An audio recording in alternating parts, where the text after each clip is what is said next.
Ya aulo wingoa tola na o Joseph pa tolo matalas ya o te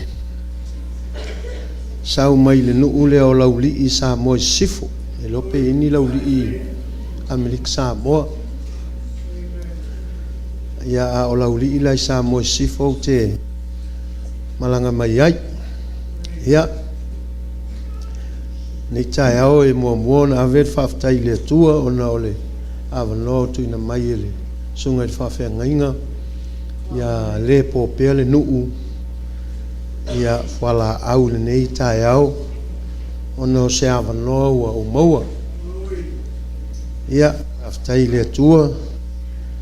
ia o na nei awano ua e moni le taitai sunga ile taitai ia ele ia se fuafuanga tātou te mafuta ile nei Kirismas ia ai ona o ima ua e ele mafuanga ua masoli vale ai loutou lau ele pe o tala to ina ia ua na malanga mai ia ua ili whaipaiponga asitasi fo i o kasene ia wa leina ma o mai nei taimi o le tausanga i nei Amerika ia wa whaia i male tonu ia ma te fio o mai lo masi mai le whanau ia Steve Malainga ia whaftai eila ni atua wa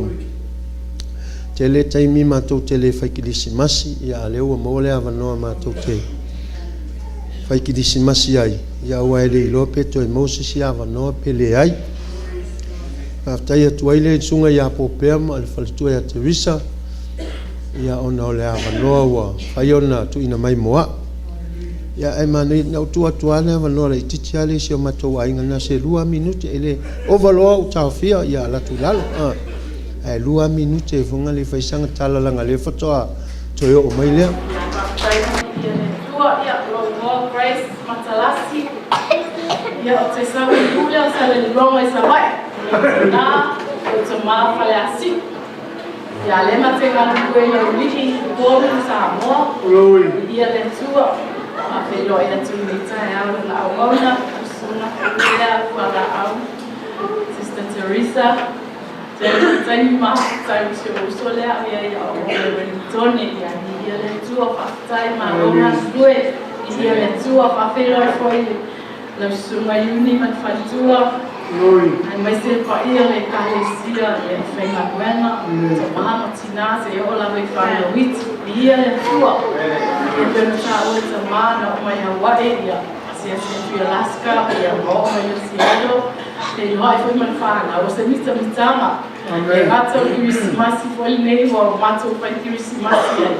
a le pepe le o fwoi nei we were so surprised te i fwoi whaalonga wita mo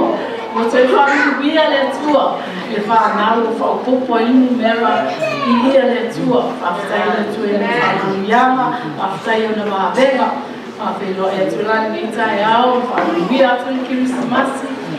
whaftai le tua lo manuia e ngā luenga i Samoa tai whaila tutalo mo Samoa o talusia ai matu kuma lafa wa tu sama ni te atu nei whape nei o le ta o tau whanmaita sa tinga ina e pia ia alo e Krismasi tau sama fau ia mamasi mai e Australia umista imina ia e whaftai le tua whaftai le whamaloloa whaftai le wawenga whaftai le titau e te whanma whanau lua tamalua teine to honor my grandchildren ia lisi tama matua New Zealand ia Australia le tama matua e manisi ia Lua teine lai whaamuri mai Samoa ia le lua mai whanau ia stima koko sa tōtoro a le to whaia i ngā hiki e le tua lo manuia ngā ngā Samoa umbilo saimi ia e whaftai lava nei tae au awa no ta le ina i fwoi ma uam tato ma futa ma loa wha ma losi tolu ma lue fwoi tonu nei atu no ia ia tele le tua ai malanga atu i Samoa asi atu tato ma futa i lau li e leo lau li tutuila o lau li polu ia wha ia tele le tua ma Yesu amen pe nei o le ta o le fal mai ia e tolu aso o a fa aso no ko mai ia o fa pe a u ia o fa ma vai atu i le lalolangi ia va ftai le tua ina ua na toi au mai le ola ia le o tou sisila mai ia te au tutu atu i o tou luma o te manatu e le faingofie ia pe a o mai fainga tama matulanga o ngase i a tātou umalawa e pole alawa lau malosi pole alawa lau ia e te mailo ia le to faina faise si mea ia se o lava ina le mfai ona fai se mea le ti o lava fai mentala tu spa ia e manatua le na fai o ia na polo tau le lea awa le taimi o lo tau le lea te mfai ina fai se mea a o le taimi wa e o mai ai ngase mama i o le tino ia ona fai ngatale ona e to e saunia se si mea ia o le whaftai mal whatalofa na le tina ia toi whapopo atu fo i whatalofa ia o nisi fo i o la tau e masani ia whatalofa atu sunga ia pen mal whaltua ia mes fo i le tua whine a le leai ma e lawa to tele masani tono lenga luenga ia manisi lava o tau wangalo ia te au o tau suafa ia o te iloa le lei o tau ia maalonga lue o le mesi lava lea tate o mai lava o le lava tātou te ngā lua i le ngā luenga e tasi ale le ngā luenga le tātou te ngā lua ai o le ngā luenga le atua e le whapeo au o le whaiwhi aua oi o le salula pisina e whapele ese oi ese au no e le ese aua e le ese lau tau nuunga e tati tau nuu ma lava i luma o le li ima tātou whape atu ia o i mātou nei sa ngā lua i lau ngā luenga ia te whaalongo le leo o le angelu whapea mai ia le au na le ia ma le whamaoni e leo ta ua mai se whaiwhi au po se senior pastor po le asisi po se youth pastor po le ai o le au na mai le au na le ia ma le whamaoni ufa le mai fia o lo wali ia ngatala wo mai nei i siaro mau sau ai nei i le tausanga iwa valu le no sau ai nei ma mai malsunga tūlanga ma tō mai malsunga toni ia no sau ai le nei lunga nei a tūlanga ia ma futai o le mela le fia whaftai ele ngangalanga le wo sau ia a ua mali liu le to tele o ila to pe foi ona ele tua aole sunga le fa fe ngaina o te sau o ia to no le ngaruenga ia ele ia ila ua le fato a ia ai faftai le tua o uno fo neima ma fo fa o nel tai ao ino ua fai le worship o ma fo fa ilanga fia moli atu lau whaftai tele ia i la tau na la tau whau maina le ta la fo lau fale lau falsa la ngal tau sangana na umalona whau fale le falsa le iwa fitu ia iwa valu loa whai lo le fono le a Susa Street ia usau ai loa ia au te sau lunga nei ai fono le pulenga i lunga nei ia pe mawhaina la tau whau maina au te le tau a yeso mana onga ele ta ua ia e au se mana onga ile au visili maingo le tai ia te au po ua uma po ia se ta la fol mato fale no va tu le ia o la ia dos fitu afel mele to el taimine nei ia mai lola ia se faila la to fono se tala no ia pe ia ona tala no le ia ona mai lola siaki te au taimian tu mai tu langa le siaki te au e luas fulu valu afe o fea tula tulanga e leila se meo tito e nofo umia i fuai i siero au al meo lo wasolo il vale le mo walu i la loi i California ia mo walu i Samoa ia ua fiu lava tulanga e tau fia fa mai le tele fai fe au le ia e a foi e valaulia ia au fe atu ia ua tali mai le atua le mea sa i lo uloto au te le tautala i sisi sa au fe atu i le atua o oe ai faia le vavenga te saunia fo'i mea uma tali mai lola le atua ia ua taulona ualu langa le ua tali mai le atua ia lena lei ona ualu mea le faafetai atua ia i le pulenga nei le fo'i la o le sunga i le failau tusi mo le atu lau faafetai tele lava i le tusa pe ua leva o le tausanga le nana iwa valu ia na fa'aumaina ai le tagaluega po le pulenga nei luga nei ia le ai talafo o le matou galuega ia fa'amanuia le atua iā te outou ma outou fanau e talitonu lava lo'u loto o le atua e autupulaga lana fa'amanuiaga e manuia fanau o tatou fanau ma fanau o tatou fanau fa'amanuia iai le atua pea e faia se mea ia pei la ona ta'ua le tinā ia manuia le galuega e le ileva na tatala le matou galuega te lē lava sa fai ia e o'o mai le asoe le iloa e tagata nao atu le musaaga pefia le ai talafo o le pefia le tau o le fale a le fale o le matua te lē lava ua e fitu potu o le fale 5 luga 2 lalo fogafa le lua hall toe e te lē atu le hall o lalo le fale o matou falsa atoa lenei ia e 8 le alu faapea ae 7 le alu gaitua ia gai fua le oe te lē o le fale ia e lē sinkamai fale aoku kagaka ia kikilo aiai ia fesili mai le tau o featu ia e fai ae oe lau tau i kikilo aiai ma fai lau tau a o le galuega i leai se tau e le ai masesi na o le atua ma'u e loaga le tau o le fale e o'o ai le aulotu e o'o le failautusi e le ekalesia ma le teutupe la te le iloa le tau o le fale a le mea sa talafiafia i lenā aso i le fa'amoemoe i le umusaina o le fale nei fale tele ai leai se ai talafu taga o le fale lea masani nou lauga ma ta'ua i tele o taimi na fa'aali mai le atua ia te a'u e fai sa musu matou aulotu e fai e lē lava tupe leai se tupe e fai ai o lai ai tupe ae lē lava ea nou fai atu iai a fai na fa'aali mai e le atua e fai o le atua lava la e sau e fa'atoa ma fa'auma ma o mai tupe e fai ai ia le ala lana lea le uma ai le fia fa'afetai pea i le atua tai atu i le ekalesia ma le matagaluega i totonu o le nei tu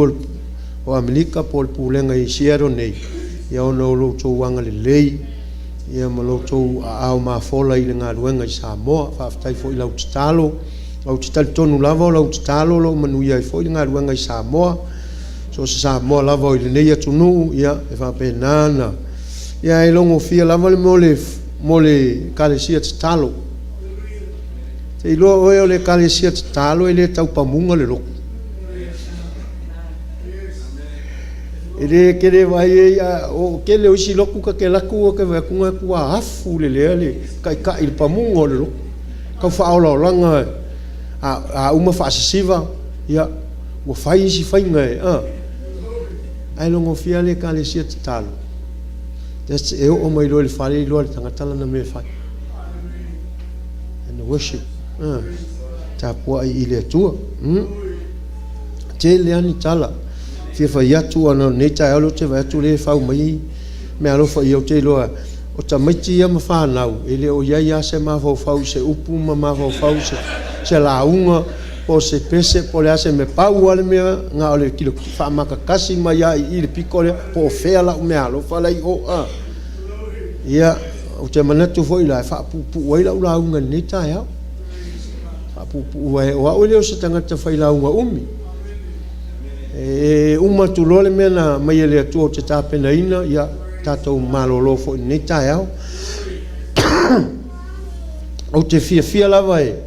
whaasoa ia te oile wingo le aso le nei o lo tātou o iai i le aso Kirisimasi ia o le aso Kirisimasi e tele ona e tele na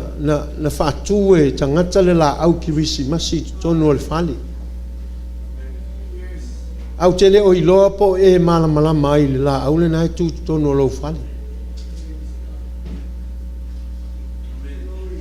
Tu sa e tu ia te tilo astu e se longa shape mana ia e pie fa solo mai fa peanga i lunga le maaya nga i lau tele. Ia te va aia tu fo ia i mea lai tau mai ai. E tu sa o le la au ke wisi masi o le tangata le ana na fai tau winala na tusi na ia fai le la au ke wisi masi. Tu sa o lona tau mo fai e o le la au ke wisi masi o le ata o le sa tauro. Au tau mo fai la le tangata le ina ia sui le shape o le sa tauro. E fai ina ia momoli atu ai i tangata lava e mata i le la au ke wisi masi. Le mata ngō fio le tangata le na mai le atua i le pōlea. Fōlinga mai le i loa e tangata o le lalolangi le tangata le na whanau le pōlea. Ai o inale na le ina whau le tangata le la au ke wisimas. Ia o le ata a toa lava le nao le sātau. Ai wa ai ai mea lai e le ima se mea vonga le o te uai ele o henga ina i e tau e alanga tau mea na e tau mai ia te oe o le ata le o le na tau i kale varia. Amen. Awana le tu uala iai le matanga ma le lava ma le maosiosia ma le manuanua. Say amen. Awana tu ua iai mea fe lanu wai o le ata le na o le matango fio o le tangata le tau kare varia. O lona lanu, o lona manongi, o lona pupula, o le mawhai le tangata le na whaua lau ke wisi masi na wha matala. Le ala le na watua i ma mea emo mai ai taimi uma le emo mai le alofa o le atua ma le wha maoni o le atua. Wa tu foi la ia ilalo e tangata wa tau fai tangata le tu ia ilalo le mea alofa pe o pusa ia. Tu sa wa tu ia ilalo na le tau le pepe. Le la te fia tala noia te oile nei tai au. E tau ole pe ole season ole Christmas. Amen. O lo ma fau le na ia ole ma fau fa Christmas. O la ngona fa Christmas. I want to opo tu lolo brother polo sister polo friends pe te opo tu lolo lo atali polo wa fine. Amen. E te la ngona ina le fai ana Merry Christmas. Manuia le Christmas. Tu se pe folinga mai e te lese fe au lo ia il merna. Ole aso le tau le aso Christmas. Ole aso le na valo ia e le tuspa ia i le kenese. Sa tatou fai tau ina le kenese. Fai mai le a whanau o le tusa o le tala le atua na fai i le ngata. Le a whanau e oe le a whanau e le fafine le tamatane. A le tamala le fafine e tu ia lo ulu. Say amen. E tu ia lo ulu. A o le tamale a oe e te tu ia lo na muli vai. Pema e iai le aso e whanau ma iai le tama. Na te tui mo momo le ulu o le ngata. A o le ngata na te tui mo momo lo na muli vai. Wa leva lava la tau sanga wa po wono afe tau sanga po wo fitu afe tau sanga po pe a nofo oe pe a fai oe o stangata e te tango fa tele ma fa popo ma fai tau sanga o le olanga. Talu ona fai le foranga lea. Ai o mai ile onga tutonu o le savalinga o le olanga o tangata. E maua ele au e perfecta Isaia. To e fai ai foi Isaia le upuala le tas. Amen. Pe o ile amatanga. pe ua whaamatala mai ai e le atua i le ngata o le mea lea e iu iai oe o le mea lea e o ia te oe. Amen. Ia e ilo i le tae ao le nei e te tau ona tātou whātāua ina le tae ao le nei o le aso Kirisimasi le anga e ua iai fo ia oa onga ma lātou tali tonunga o isi a oa onga whamai o le aso lea tātou te whamana tuina o le aso whanau o ala ea po ai. Say amen. O isi a oa onga o aso nei o aso whanau o tupua o tanga o lewa whiangainga tuai ia tau mwhai lava ia tangata tau whaamatalatala le vaenga lena ia o le lava i le fionga le atua mea e tātou te malamalama ai tātou te le tau suea fo ina inisi mea e tātou te suea i to tonu o le fionga le atua le ala tātou whaalongo iei pei o se tala fonga le whai mai le tala le atua o le a whanau le tama o le me whai le tama e tui momo le ulu o le ngata a o le me whai e le tama le whawhine po le tama le ngata e tui momo le muli vai o Yesu na e vai le se e whikala e o e le muli vai ma le ulu e le ise me maua i se muli vai. Amen. Mena e te whala aua tulo i le teine ai titilo men teine ia oe i ona pō mai lona ona muli vai ia oe lona winga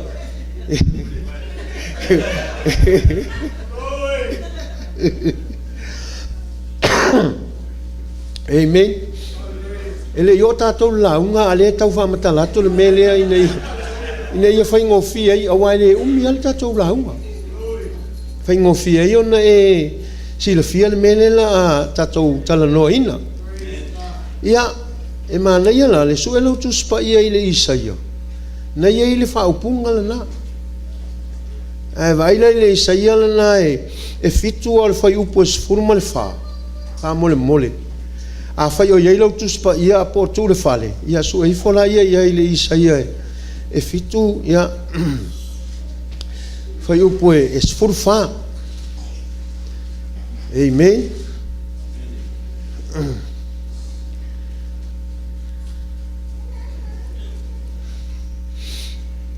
Ia, sei whai tau wina la whai upo e sfuru wha mole mole lava pēa ua maua. Ia, ia le o tuina mai ai e le li i lava i le waloa. Ia te o tou. Whauta e tole tau pou ma whanau mai si tamatane.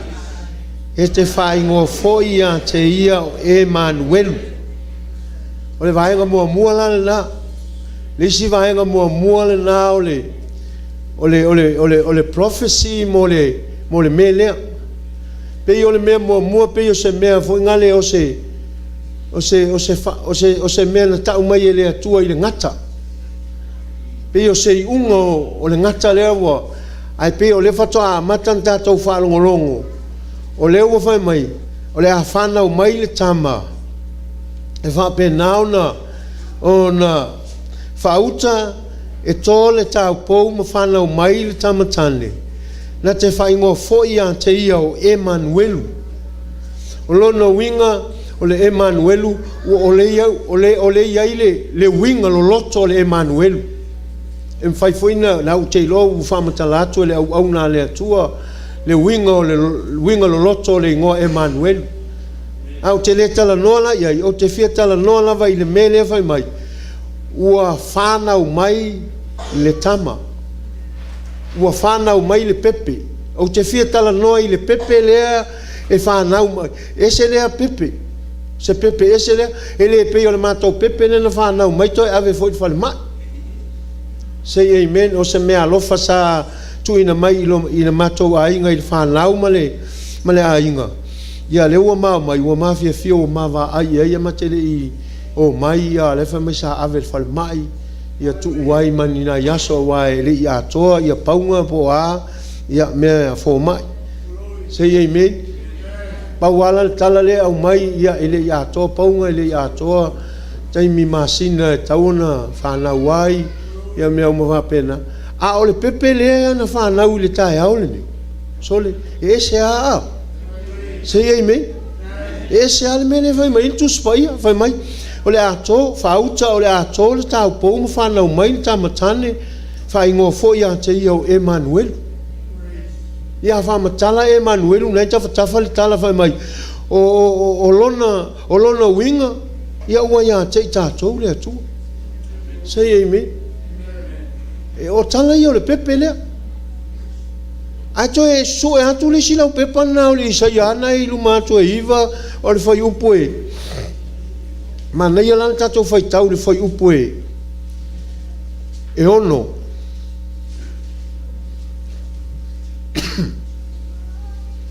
pe ia le la uma lau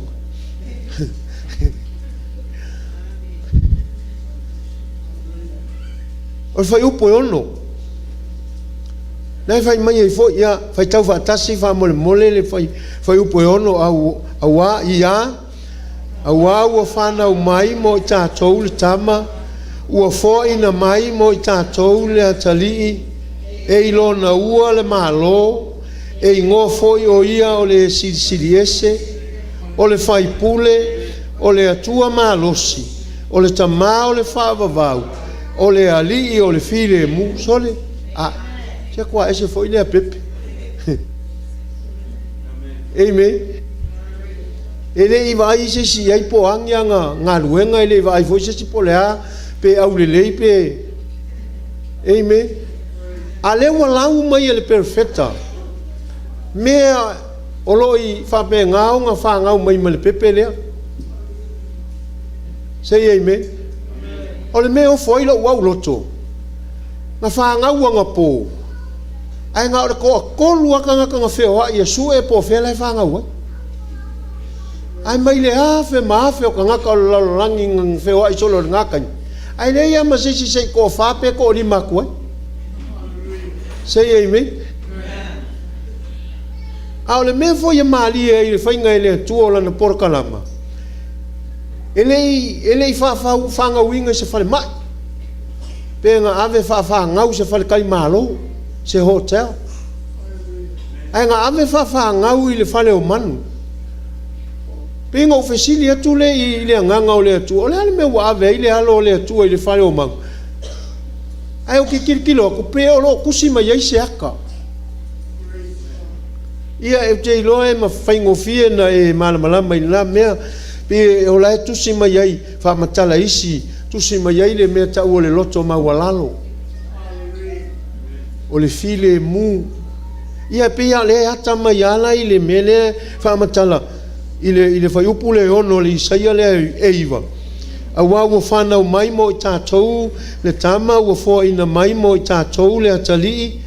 e ilo na ua le malo e ilo na ua le malo sole e ngoa fo o ia o le siri ese sole e ke ngofo mai ma fo ma ka kia o ia mea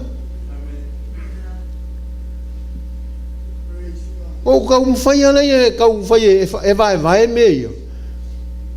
e ke o vai kunga ele ai na ko me ia ka kala ia langa le o mala ia le ulo le o mala le kalesia o le fai pule o le atua malosi o le ali o le file mu o le tama o le whaavavau ai ei anga i me o lo i le story le o ke fia au mai e nita e au o le winga lo loto le na o le melea na whanau mai ei le pepe lea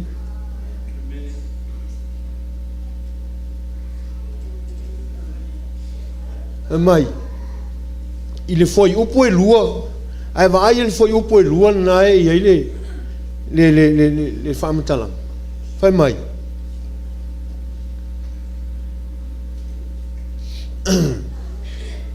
o le nuu sa vavali le pouliuli ua latou iloa le malamalama tele o e sa nonofo i le nuu o le ata o le oti ua popula mai ia te i latou le malamalama. Tusa o le mea le tau whaamatala atu ia te oi le nei tae au. O le isi lea mea manino malisi lea mea matautia na laiona whanau mai le pepe lea i le pōlea. Ina ia whape nao na au mai le malamalama ina ia sui ai le pouliuli.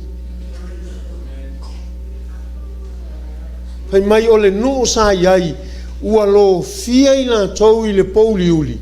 Ai ua au mai e le atua le pepe lea na te au mai le malamalama i totonu e ave ese ai le pouliuli.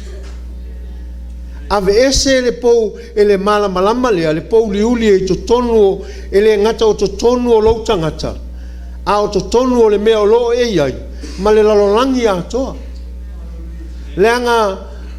e mawhai ona utala no atu i vaenga i elua, e pei ona iai, o le pouliuli ma le malamalama, o mea sili ona malolosi ia o lo iai nei. A ufitia o e le pouliuli, e mawhai na o ai le oti le istangata. Ma tautia lana. A mawhai na e malamalama, e o ai le ola i le istangata. A waa fai e ufitia o le pouliuli ma ngā luenga le li o le lalorangi. O na fai ngō fiele ia te oe o na e whaatino ina mea e awhai nai ma oi tangata i leoti. Ai a e malamalama e fai ngō fie ai o na e wha malamalama ina le tangata ma e taita ina i le tangata ina ia malamalama ma sawa vali whaatasi ina ia o i le oa. Peila ona uwhai atu i le nei tae au. O le taua lea o lo matautia nei le taimine nei. O le taua o le malamalama ma le pouliuli.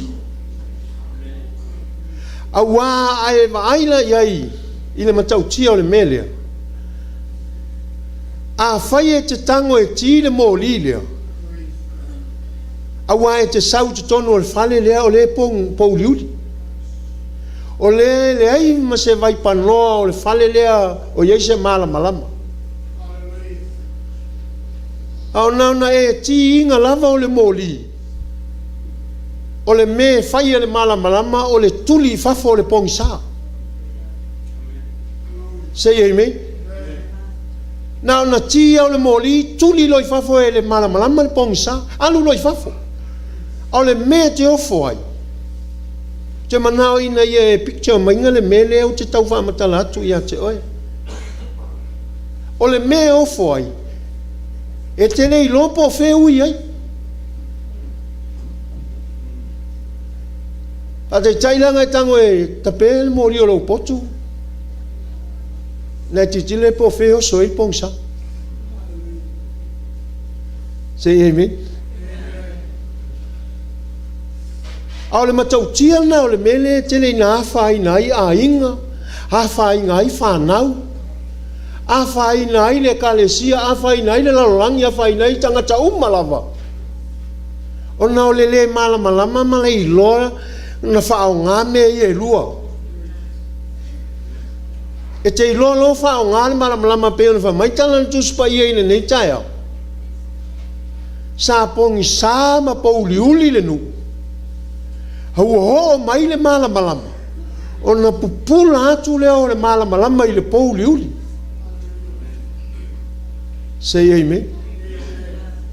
E te whiua sua e me oso ai le pouliuli. Pe a e kango e ki le mōli o le malamalama.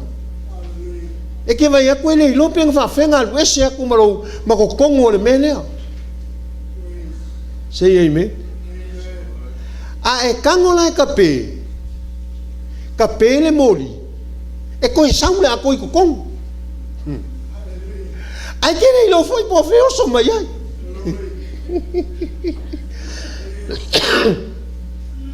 sole oe vai lai whaingo isi lava me ke a whainga isi lava o lo le ilo ka pele moli e kere ilo la mele o so il marmara kere ilo po fele o so il pongsa ai e malamalama lelei o le pepe lenga whangau mai Say amen. Ole malama lea. E fai makape maki makape. A ole malama le inga fa mai kala kuspa ia. Ole malama ole sulu le ia vai. Ole upu ole atu. Ole malama le fa mai e fa malama ina ile la lang. O ke viso Yesu. Ole malama le fa mai ile fa ta oto. Le fa mai le fa ta oto nga Yesu. Awore ku le moli ma ku ilano.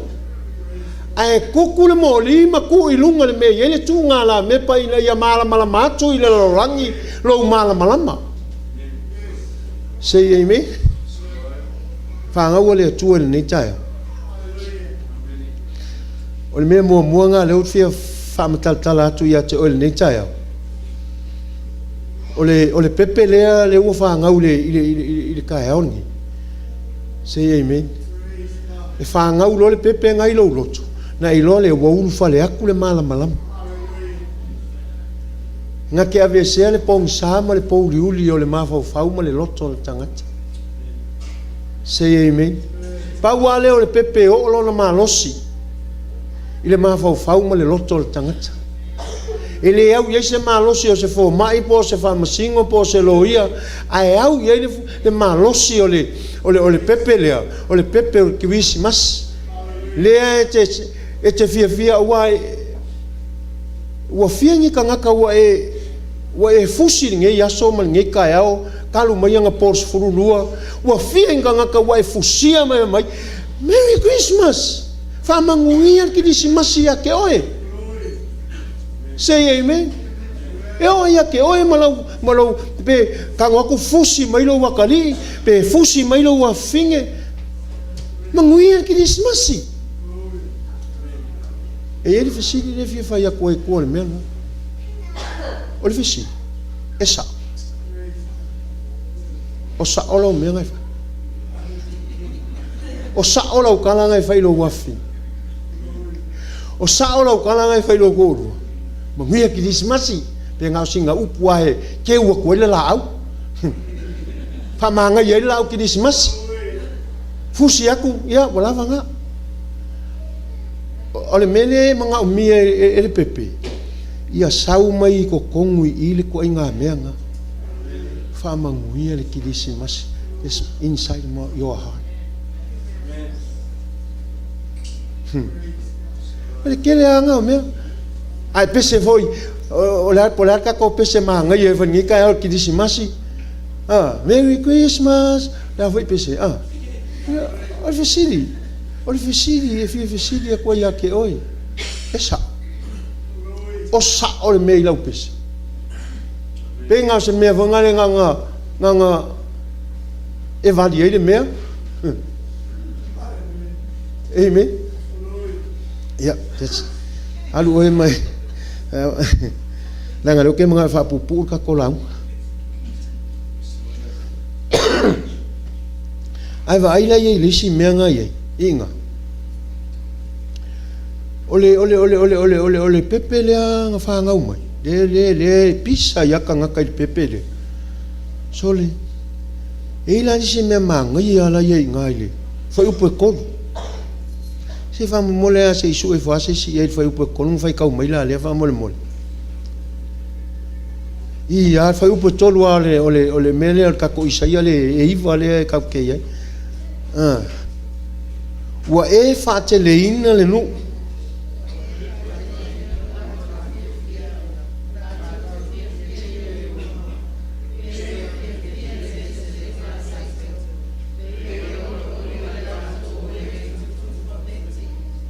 E lua mena ia ina. Fai mai wa e fa fia ina, wa e au mai le fia I loto tangata. Toi e au mai le oli le loto le nu. Leanga lava le mea mana i o le mele o le pepe sole na te au mai le.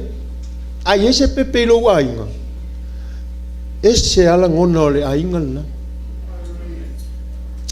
E au mai le fia, au mai le oli.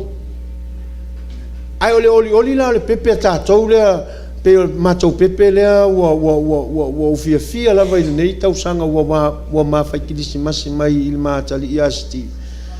Mātou mafuta whatasi ai le nei tausang. Wau fia e mānaia. Fia iei lo loto ma fia ai. Ai alua foi umar fia iei o tangata i le pepe lea. Sei ei mei.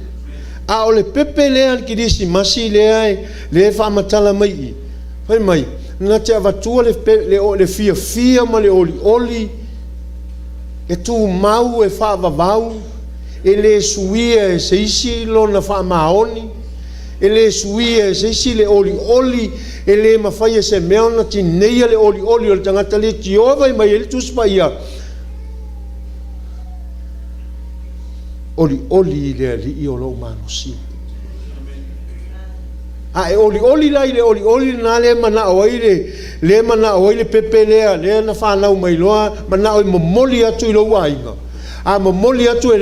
le pepe le fia na. Te atu o le fia na e te fia ai so se mea lama e anga i atu o le olanga le nei i le olanga kerisiano. E le olanga o le lalolangi. A o le olanga kerisiano e te fia iai.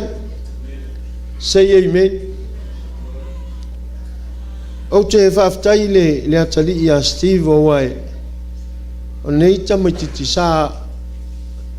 i titi mai lava wha onga. I ulana kolisi. Ia nau foi le loto e ave i se ingeske ma wha o mailanga onga ma. Ia au fia whainga luenga lava ia ma. O ngolo u loto ma lo wanganga o ke fia la wha ngau e ave lea onga. E lea ima sisi o la wha ngau e whaale kong English ke uma o wha ngau. O la u pepe muli lea nga wha umangei lea nga wha au le vai aso masinga le kia ngi maa mailo. Wha au ele sianga ngesianga le sianga tikui. Ia ai o le lo ia. O le pepe al makoa ai. O ke fia la vala. Kuse e whauwha kasi a lau whangau ma ngā ruenga le atua. O ke re kuua lau whangau ai whaunga ruenga le atua. No. That's the pure whakasi la vala ko. Amen. Le lau wa usele kaimingi. Wa ui loa la vai. Whaku ia Steve, o kei Steve o nga ke le ilo le mele lau whanga o kei. Le asao ka male nga ke akungi. O ke ia lau ke ngofongofo le mako whale le stona. Hai saulo ua finge makua wha mai te. Ki leo lau ka vale mai alu whakai ka ilau ka vale whaule lalo. Whea? Sorry. O kua o ke kilo ko oso kwa whoki kilo ko whaku. Sorry ka fiolai. E ka ngukala la ka vale. Ano whai la ka vale ngau whak fo ia whamai. Langa lenga e mai ngai kukia e oki makele i whese me mo.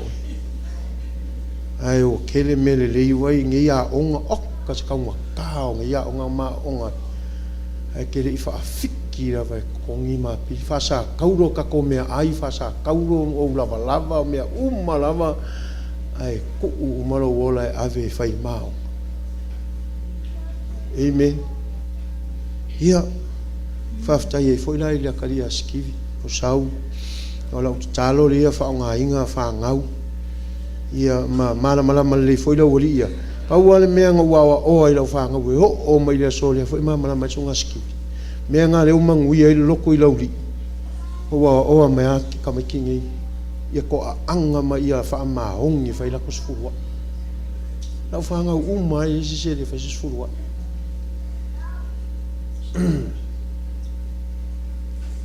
kofu la ko mal ke kusi fai surua e ke vai o iskaimi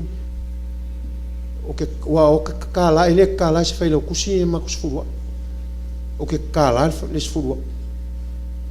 kai mira ke ka ko kala e ke upa ufo la lo va ko nga lima su sengere au ki kilo ku le ke kusi le ngumela ka lo su ele api va ki kilo ku sole or ka mai ki kiao e vai le ka mai ki kiao nga wa ma ku o mai kai mingi Ai kele aku pele lo kulanga o masangi ka miki aonga ia. Mai ia le mea ngawhau i o lato ora.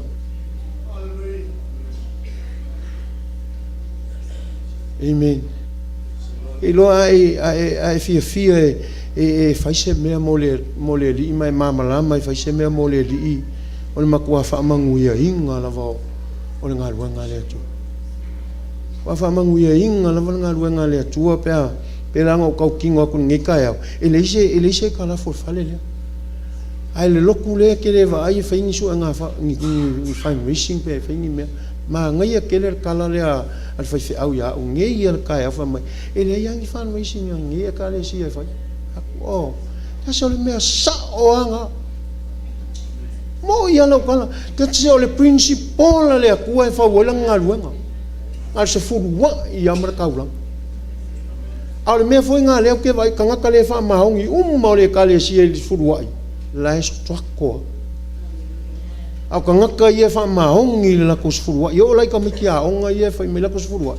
Ke ia vai ku ngo sa le lisi. E au le ingimeski aku nga e le nga okupe sa wile ku ave foi ma oi lunga le ingimeski. Amen. Yo oi fa mangu ia inga se ma ko nga luenga i furu ai markau nga ai mo le mawal ma to ai ia pelango foi aku le o foi me alo fa mai ni ka mai ki ni ka va e o mai le so ke fisilia ko ai la ki e fier ka o ni ka va ia la o sau o kango fo ia koe kuli aku ia sanati mai te wate o e feo ia ai fa mai wasui e se kanga ka le wa ver ka va fa ko kai ka ia mik sa mo le wa mal ka va fa ko ka fiola ia ko he nei leila ma ngai nei ma ngai kanga ka le tu nga ke manga au fa mai ke fa ia ko o e so o me ka un ka so le fa ia ko pe ia le ke fo ia li fas fa ia li ya ko no le lo ma fa nga fa mo le lo fa nga le lo ma fa ka nga ka le tu ona ka nga ka le tu le blessing nga ia au nga yo mala ko kuila pe ko yo mala ko ia wai ia lo pu e le blessing nga ele mo was ka me o me ka langa le fa ku ya u ngo fa ku fo ya u o au ke le ave se second hand ile tu o ke ave le best the best nga e ka ngo fa ka ku spa ia le como i me fa mai le tu e mo o ke fua be mo se me ya amen ma lo la vanga lu fa tai le tu amen qua ma lo lava fa aftai ia ali me nga le ma nga le pepe le au mai le oli ko au mai le fia nga o me lo le nganga o le tu e kupu so se kama kiki pe ave kongo se ainga e ave fa kasi e le mele a mai foi la le alo le tua o le manga onga le ia au mai le oli le pepe le nga ke au mai le oli ma le fia le larangi ma tangata uma o e fa ngoa o e le maukong o e le malama e ave ia le tua le melnga ngai va ile ia o inga e malama ia mai maukingo ke le lo po le mela e vai mo ia la ka e ku ia ke o ke le lo po le mela e vai a le fa manguyanga nga le tu e se ma ko foia ka le se o le kele yo o story kele yo o ka kingonga ma mo le maulanga e la mo le ma masanga fa e pe le fi ma ko ai that's true kusa ka usanga valu nga ma o i sila ma ko manga lui le ku ao o te visa ma nga lui wen kongi ai ke wa kasi el mama singa New Zealand ai sau ia sko inga va afa mai ke o le wa pa loka mai le ka le si auskaria ya o le wa vili mai ka o mai ya po ile ya ula le pa loka mai le ka le si auskaria ke wa ple o so ia Aku le ia va ia pe ma le lo ku mai ia le se lua va yaso se i mama fa ma ka pe o se mea mai le li ia ala ku o lo ava ama oli ia fa mai ma ko ai ngai kia fiki ma limo lo king ka uanga ia o kinga ia fa penga ki kilo ala ko le e ki kilo ala ko le si sai to le kupe coin fa ku vai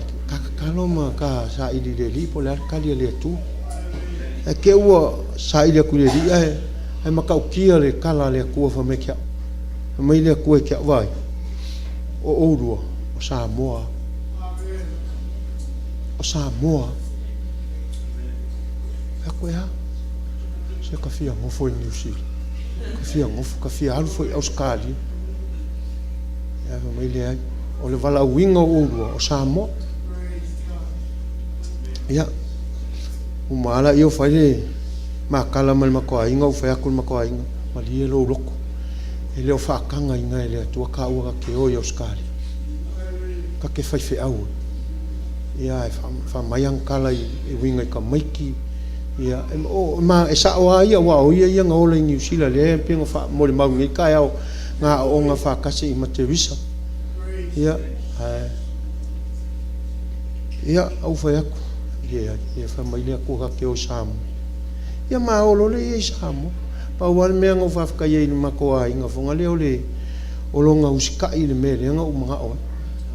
o ngo le me nga fa mai le tu ma ke o Samu ia la kulola ia o kulola va ama olia va kule o ye mai kati o aku ava mai ia hale la fa kali mai ia pauloma ia va kula o kali po le halka au fa ia kulo ia va la sunga su kai ka ma dia mai lo roto makele ke engal o makele kalia ingale mala au auskari o ma ua ma ke o sa ai va aila ye le fainga wa o lo maku fai mai ma lo maku ya pa kolo popula mai o maka pula mai o maka oi lo me le o ko inga fa oi la mo ko yo sa mo e vale ai lo ko ru o sa mo e vale ai lo fanga pela lo sa mo lu ki fia ai ma lu makki vai ho ka ingo va kua fo le pula la fai ya mo makua ke lo anga pu ese video nga me e o le o va ku lo ile nga ia li fo le misa ma lo makua le ka ku le nga pa ia li fo misa ma lo makua le wa nga o nga le kali le wa be lo makua wa fa lo nga ku lai lo makua le o saula ko lo makua ma la uma me la uma kiva la le vale o kangi ale upula le nga makua yo fia o makua yo kalia le lo vala au le ko lo ola o fa ya le we fa longo mai ele o fia lu makua ya le fa mai makeo fa mai lo le ko vai a fai ke alu ya Australia e ke strako e Australia o ke le inga oi ai e alu Samoa e ke strako Samoa au ke lave inga oi o ku ai lo i lo nga kongu le mo ma va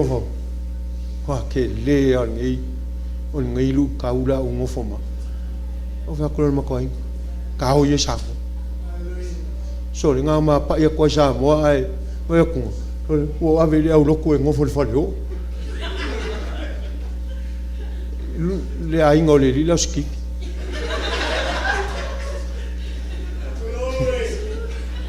ngofo le falio ya kaminga pe ya ski violonga kali le kiki le po makua fo le kali le kiki le lo ski kaminga makua nga ski vi nga ka nga ma faia mai elo ye moi lungo ma imi e fai le loko lungo le palpala ele si maan me fai ele lo fai ya a ele ngiu e hanga uma man fak Fa ku ile tu o le mela le ngai manga o ai au ia usa. Ia se makwa inga ia soli. O ma fa oi. Ai fa mai le ku e vai ai oi e makua maka kia le mea ke ave ai oi pe a e uska I mai la wala. E lo na oi me le oi ai le nga lu ngai lo. Makua fa mangu ia inga le ngaka ngo wa ve ma ua maka ka yo fa fe au ma la ko ngol yo ai fa fe au la mo sai fa alongo mai ya e fe sidi mai ya a fai le loku so se mea le ngu e fai fale a onga au al kele po la me fa pa ia mea le ngu e fai uma ya e va uma ya ko finga mal fa ko ngu fai le loku ku fa ka se le ngu e kai la va au manga au ke la nga e le ia ma se fai mai ke au au e pu ma ka kia mea le ku ya vai le fa mangu yanga nga le tu ala ye ko ngol ngu ole loku kai mingi au kele foi mele le wa fai ma usao ko kongo le ngu paulo le ngu isa mo fai le loku le ngu fa ko fai le son fu ale ngu io sei longa la kul fai fia e fai le loku fa ko apaki le ava le ngu fai la ko son fu kasi nga me maka kia o fai le tu kongo ngu onga ole vala au le tu ala inga usika e o sa mo pe o fai e se ma nga yo le menga pea e faia mea uma malo ska I le vala au le to fia male oli mai le pepe le se lo ma nga yo le melo fai fia nga ruenga le fai oli mai le oli pe ang ka ko fa longo pese ai oli lava I le li ma wai le malos say amen me mule fa u mai ia olo ia ngali fai upo e fama le fai upo e lima mole ia e ki sisili fo iai o le pepe na te ave seina le amo ma le polonga e ave seinga le amo ma le polonga oka e le kai nga makua ngi kama se veanga meia la ave ese ale le o ave se nga o se ainga pe nga o se ngu ale o nga valo ia e ave ese ia me malama ile lalo langi ako e ave ese ia le amo soli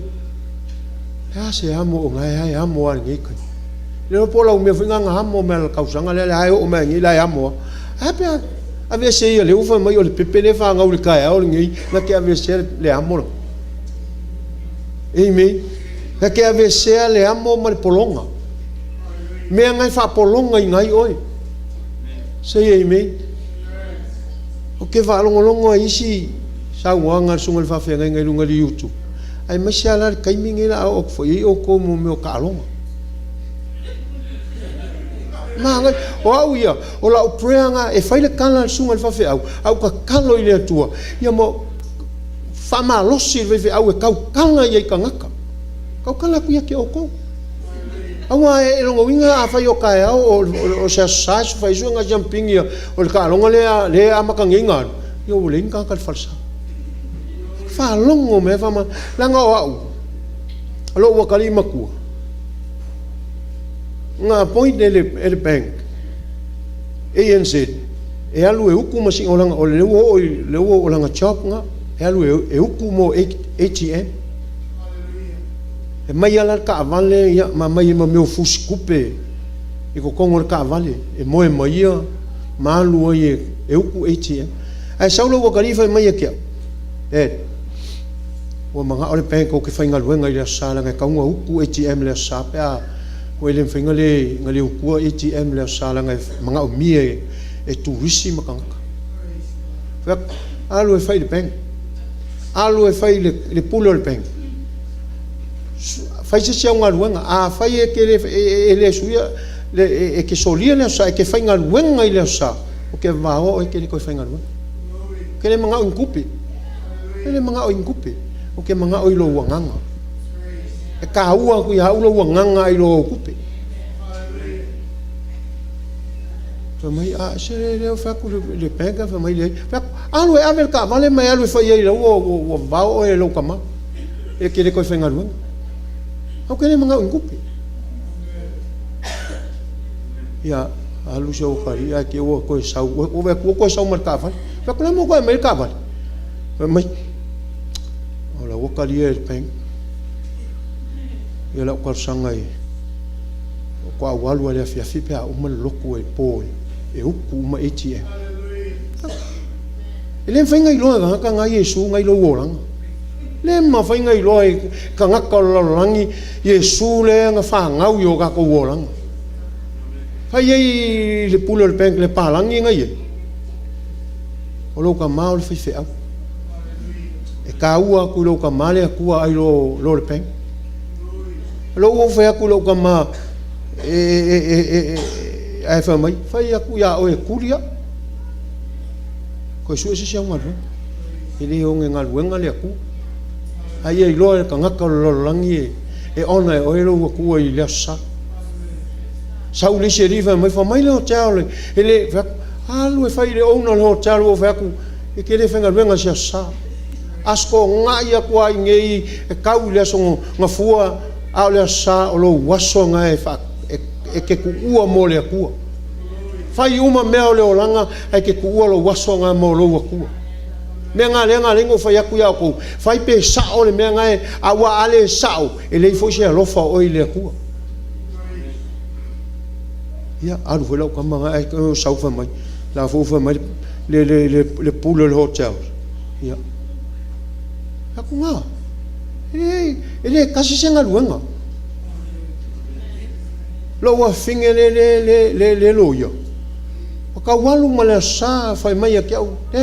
wa pisi ke le ngal wenga malo me o me fa masingonga ave ile fongo mame ele ke a nga me no ke le ke ai fa mai ke le manga ola ko fa ai le ko loia le se me o ai ke le ko manga o ya o ke le manga o ya o e ka wo ku kanga himi mga akawa ko kanga te solo wakua e sili aku ya oilo se sili ka wa ku ya e sili aku lo wakua ila ngwaluanga amen alo wa fingela le financial malo olo nga loko e kusa malo loko e ona yele aku i me uma kai mi uma aso uma olonga olanga ngal fale anga luenga falsa fale ngal luenga falsa fale ngal luenga falsa au le la ko ave wa o fa penga sia wa mi o mako ila wa inga mala fa nga uma ko o ya sa o le se malo ya uma loko fa ka ko ave uma ko fale ya mako ai fa kasi mako fia mako enjoy fale inga ora fa inga ka mau ke famai te ka ka fa inga fa le ma ele nga malo fo ye ave fa le inga ka ave fo mau ko wala fa nga lenga nga pe ye ila ngonga i fa ku menga lenga fa yaku ya o ko ia ona o ko la sa au ange ko fa ye se me la vai kas ngale alu ka puai ma alu ave la ka ulanga ave la usfuai ile fale o le tu awole fase awole mawole ole poko male ka mai male menga ia ko fa pe nga lo le fa pe langa ole swing ole olanga mai e sui ale olanga ai tu mawale upule e ku mawale upule langa fa singonga le e fa singo i ka ko le voi langu vai mai e ngai ka ya na ke avise le amo male polonga se longa nga fa mo le me e polonga lo se longa e faia lau fa mo e ave lo le amo na fa pe ale o se le se me ocupo ya a vala o ko okay oh it's good we all facility mo o mo i lau skut nga ha pe mo o mo i lau kala se me fa o le tu ni tai o kama ila uma e ai lo le pepe le fa nga ule songi na ke avakua le mala malama e sola ai le pomisa na ke avakua le oli ma le fiafia i lou loko o le pepe foi lea na ke avesea le amo ma le pologa amen ke re taukigaʻiga i se mea e faapegaoga fausia ai lou soufua faaleagaga faafetai le foʻi lava i le atua i le auauna a le atua pe o se fiafiaga na i lotaloto pe ata faalogologo mai ai o se faamanuiaga foʻi lou agaga se auauna o loo naunau lona loto ina ia malamalama ona tagata i le upu o le atua e leise i se mea sili o le a lava le tele o maumea ma onga ma filosofia ma kuaiga mea lia uahaga i mai le kaimiga o le pai o loo i kokogo le kusipaia mea umala ke le koe aluga ai mamao se mea e ngofai atu ia oe hanga ualu i Australia ke le ilopo fesa se fale lau papa o fai ilo le uska i le wana au le atu strako ai vale ai makamaiki se amen fia ai makiki vau whapea e ngofai Australia e ngauolo ke le mea e lo e ke le ai wainga minga ngau tau kongu mea ngā sua ngā kāwha mole church e sua ngā kā ai le maua le ori o le atua ai le maua le fiafia o le atua ai le ngausia le amo ale avesea le poloma ke le iloa le malamalama le ausu e sua le malamalama i ke le iloa posu a le wofai aku iau e sulu le malamalama sola i whawhaponsa lopo fe sola ia e kapelo mama ma ko saule a ko ko mai ke no foi po fe sola